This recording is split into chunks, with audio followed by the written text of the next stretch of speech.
एकरुखे येथील कैलासवासी लक्ष्मण माधव जोरे यांच्या प्रथम वर्ष श्राद्धनिमित्त पुणतांबा मुक्ताई ज्ञानपीठ उत्तम महाराज गाडे यांचे कीर्तन सेवा। चांगले कर्म करणारा माणूस जगद्गुरु तुकोबरायाच्या गाथ्याप्रमाणे असतो। कुणी कितीही बुडवण्याचा प्रयत्न केला नाही, बुडत नाही, उलट तरुण जात असतो। विठ्ठल विठ्ठल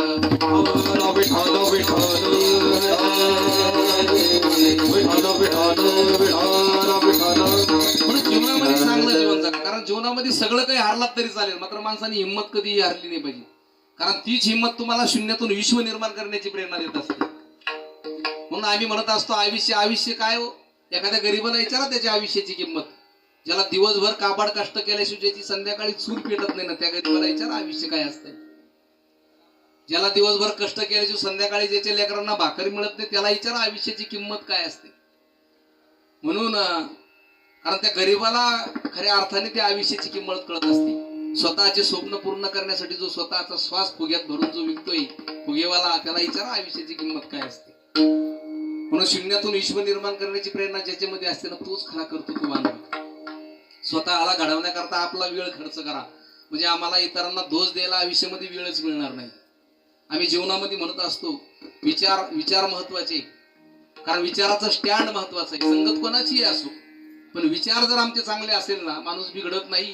रामायणामध्ये 2 पार्ट असे होते, एक बिभीषण आणि दुसरी कैकेयी, माहिती ना। बिभीषण रावणाच्या राज्यात राहून सुद्धा बिघडला नाही, आणि कैकेयी रामाच्या राज्यात राहून सुद्धा सुधारली नाही। सुधारणे आणि बिघडणे विचारावर अवलंबून असतं। विचाराची दिशा बदला, दशा आपोआप बदलणार आहे। विठ्ठल विठ्ठल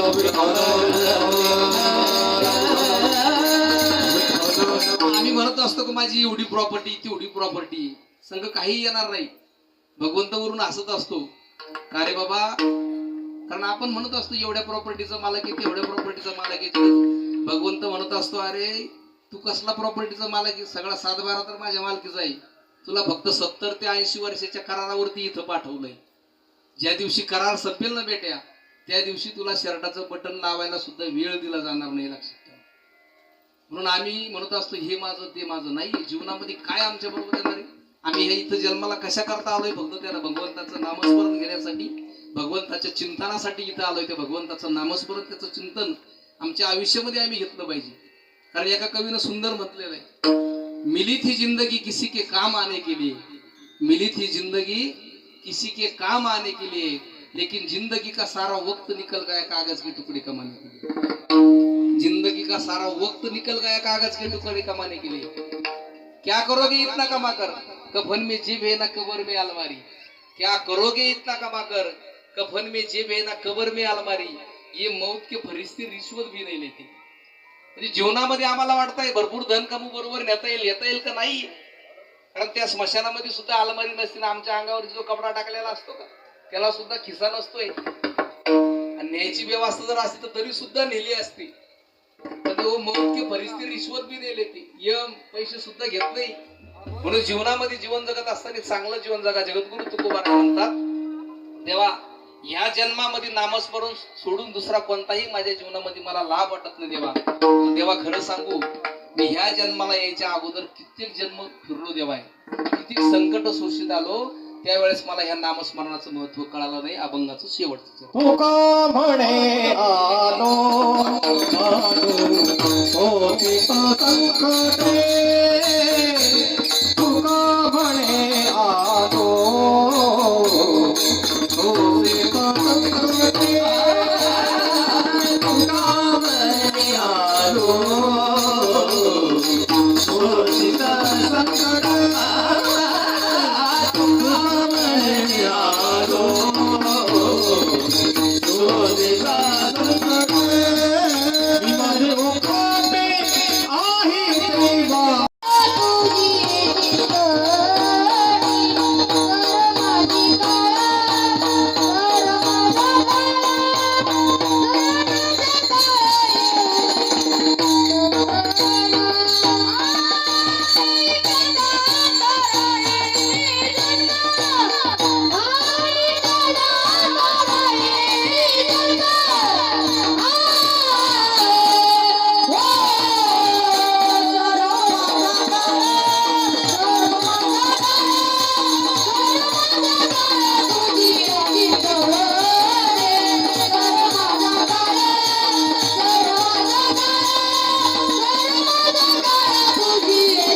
दादा आले आणि आल्यावरती त्यांनी 10 एकर जमीन इथं घेतली. एवढी सोपी गोष्ट नाहीये. बाहेरच्या गावावरून येऊन इथं 10 एकर जमीन घेणं एवढी सोपी गोष्ट नाही.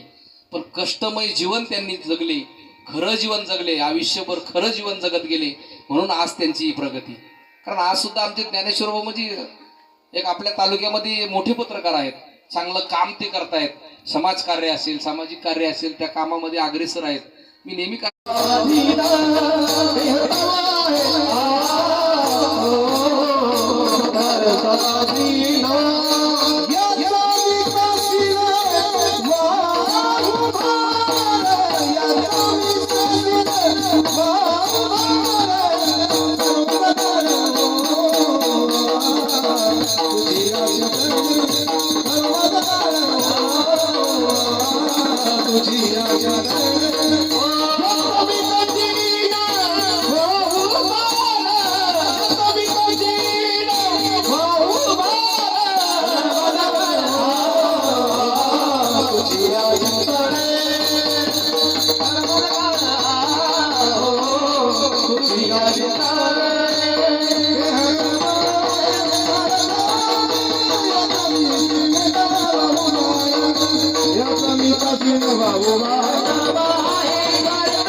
कार्यक्रम असो, मुक्ताई समाधी सोहळा असो, आमचे ज्ञानेश्वर भाऊ नेहमी येऊन त्या कार्यक्रमाची संपूर्ण महाराष्ट्रामध्ये बातमी देणं, पेपरला बातमी देणं, त्यांच्या न्यूजला बातमी देणं, हे काम ते करतायत.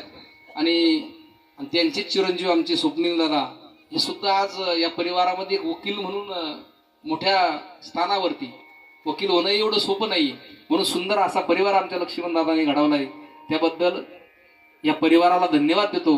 आणि झालेली सेवा सद्गुरू गंगागिरीजी महाराज, गुरुवर्य नारायणगिरीजी महाराज, माझे गुरुवर्य स्वामी रामानंदगिरीजी महाराज, गुरुवर्य महंत रामगिरीजी महाराज यांच्या चरणी सेवा समर्पित करतो आणि सेवेला पूर्ण विराम देतो. बोलिले लेकुरे वेडे वाकुडे.